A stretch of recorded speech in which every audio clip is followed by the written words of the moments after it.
kabarnya pagi ini? Alhamdulillah, senyum ceria, akhlak mulia, masuk surga. Yes, oke.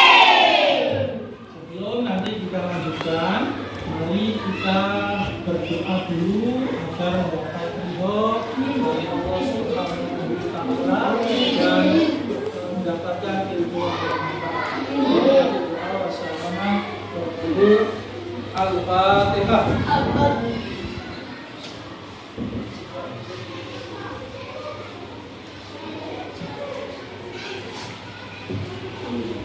Baik, terima kasih.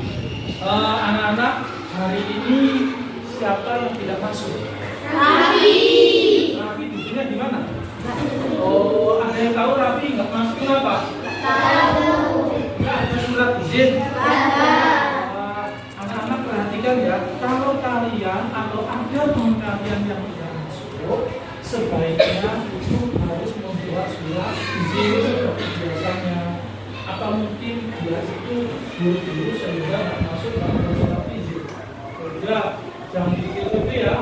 Ya, saya doakan Rafi yang mudah-mudahan nggak sakit, nggak apa, ya sehat selalu. Mudah-mudahan kalian juga sehat semuanya ya. Baik, kalian nampaknya ayatnya belum semangat. Saya cek ini ya. Wah, mana semangatmu? Ini semangatku. Ya, sekolah kita adalah UPT SD Negeri 10 sekolah kita. Mana coba saya ingin tahu lihat UPT SD kita. UPT SD Negeri 310 Gresik. Religius kreatif. Ya, anak-anak, kemarin kita masih ingat dengan pembelajaran kemarin kita tentang apa? Teks eksplanasi. Teks eksplanasi. Ya, ada yang tahu atau masih ingat apa itu teks eksplanasi?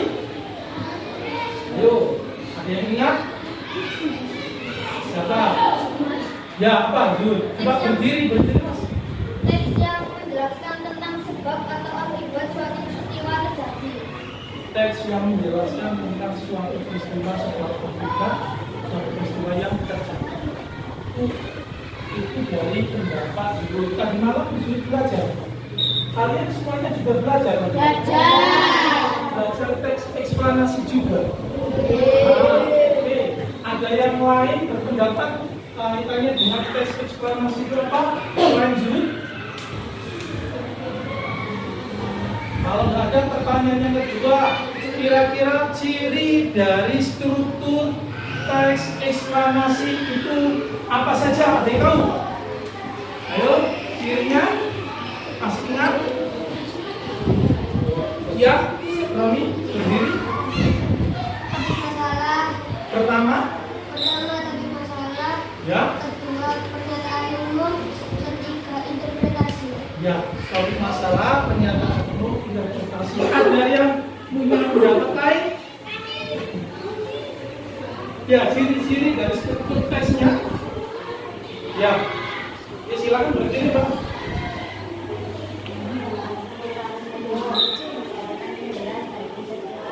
Pendapatnya Mbak Fani, pernyataan umum, kemudian deretan penjelas, dan yang ketiga interpretasi. Mari kita lihat apakah yang kami pelajari atau yang kemarin kita pelajari sekilas sesuai nggak dengan apa yang saya sampaikan, apa yang akan saya sampaikan hari ini. Artinya banyak memahami saja. Sekarang kita akan memahami ciri-ciri dari struktur teks eksplanasi. Ya, nah ini seperti yang disampaikan disimpulkan dari pendapatnya Zuhud. Kalau Zuhud tadi menyatakan adalah sebuah bacaan yang menjelaskan tentang sebab akibat dari sebuah peristiwa.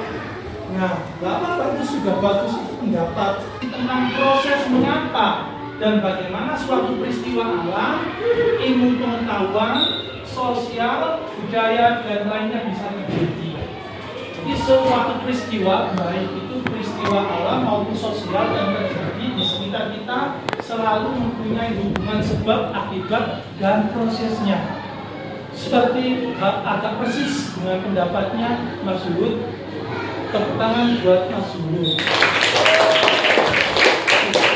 Namun ciri-cirinya tadi ada dua teman yang berpendapat, pendapatnya berbeda-beda. Ini yang akan kita pelajari. Ciri-ciri struktur teks eksplanasi. Ya. Nah, kita lihat ciri-ciri. Bentar ya.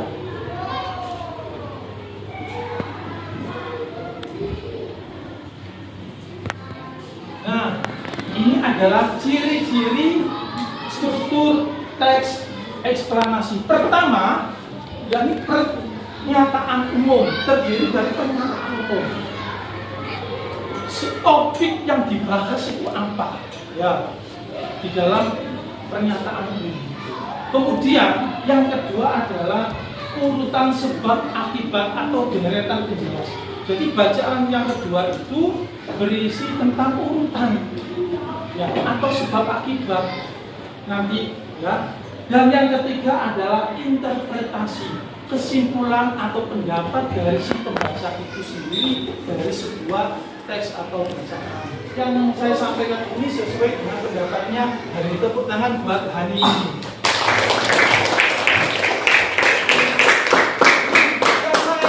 Kalian harus berani untuk berpendapat meskipun salah. Nah, sekarang coba kalian buka halaman 25. Judulnya apa itu? Menyalurkan energi listrik. Ya, menyalurkan energi listrik. Bagaimana listrik sampai ke rumahmu? Sekarang dibaca senyap tanpa bersuara, difahami bacaan tersebut. Kira-kira bacaan itu termasuk jenis teks eksplanasi apa tidak? Kemudian nanti kalian harus menganalisis, ya, menganalisis tentang ciri-ciri struktur teks tersebut. Ya, dibaca dulu.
Ya, jawabannya ditulis di situ aja. Jawabannya ditulis di situ aja. Saya mau lihat. Ini kan pertanyaannya adalah di situ jawab untuk kita analisis ciri-cirinya.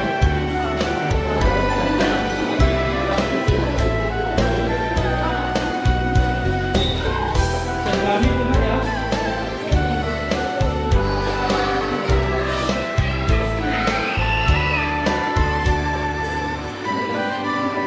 Waktunya untuk diskusi sudah habis, ya.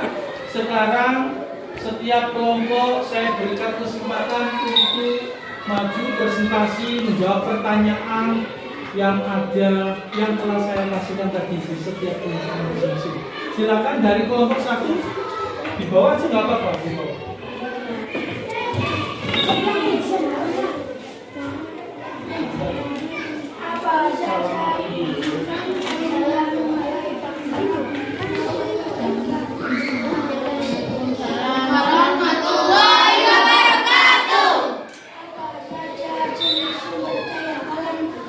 Bisa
Silakan maju.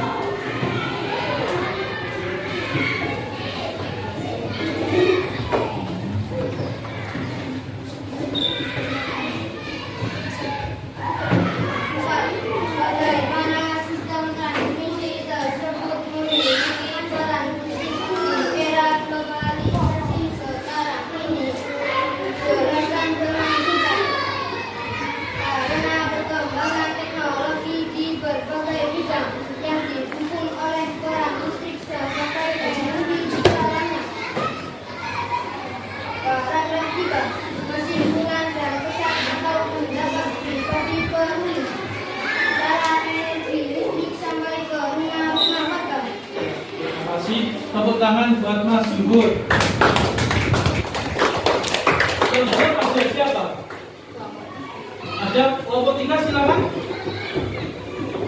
Baik anak-anak, evaluasi kali ini seperti yang seperti apa yang kalian sampaikan, bahwasanya ini adalah jenis bacaan teks eksplanasi, di mana paragraf pertama yang seperti yang dibacakan kelompok 1 adalah termasuk ciri teks apa ini?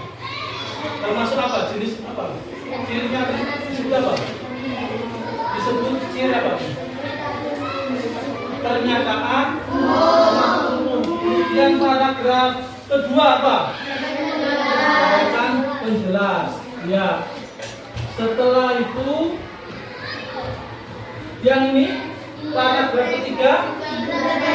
Ini adalah ciri-ciri dari teks eksplanasi.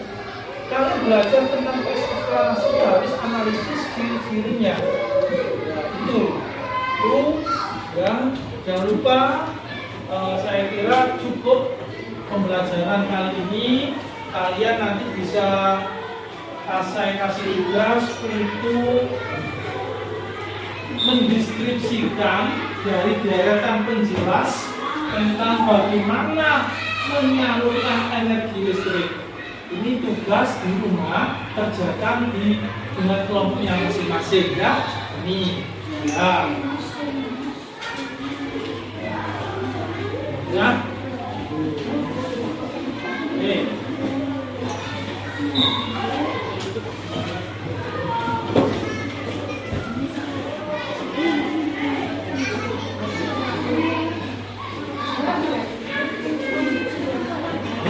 Baik anak-anak, saya kira cukup. Coba mana semangatmu? Ini semangatku.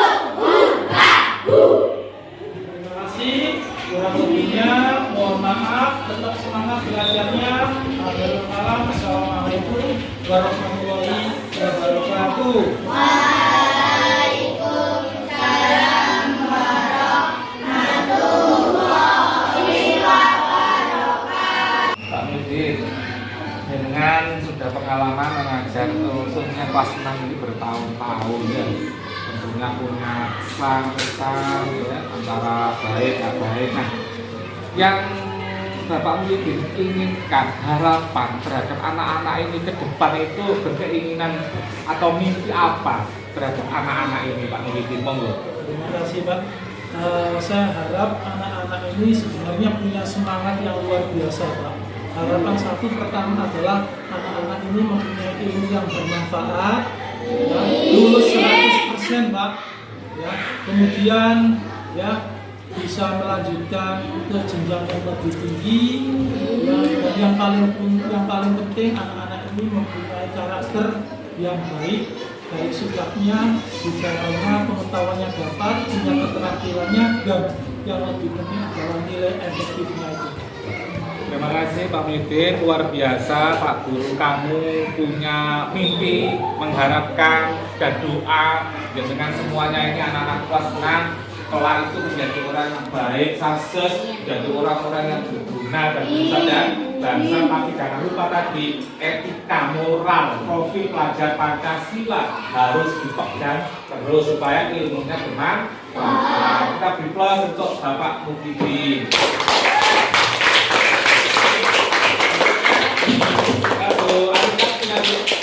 Yang terakhir Pak Mudin, tentunya mengajar, namanya anak punya karakter beda-beda, nggak bisa, nggak mungkin lah semua 100% baik-baik atau sesuatu hal.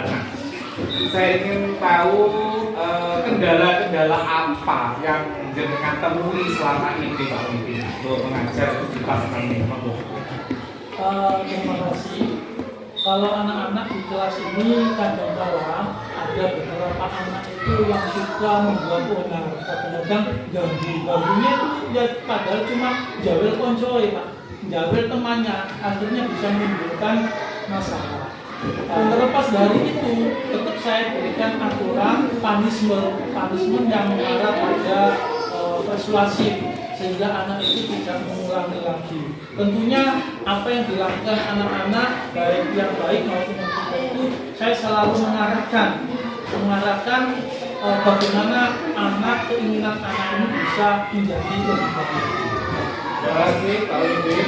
Jadi intinya anak-anakku semuanya ya jadi Pak Mimpin itu walaupun jenengan mungkin satu dua ada yang belik, onar dan sebagainya, tetapi Pak Mimpin termasuk orang yang sabar selalu mengingatkan. Maka saya pesan seperti yang sudah pernah disampaikan bagi anak-anak yang selalu berbuat jahil, berbuat yang tidak baik, maka ini nanti ada catatan tersendiri. Intinya dari anak yang beling-beling yang nakal itu harus ada perubahan menjadi anak yang baik demi anak-anak ke depan lebih baik supaya masa depan kalian bermanfaat. Oke, terima kasih Pak Mimpin dan semuanya anak-anakku semangat untuk belajar semoga ilmu yang menjadi nantinya bermanfaat. Terima kasih. Assalamualaikum warahmatullahi wabarakatuh.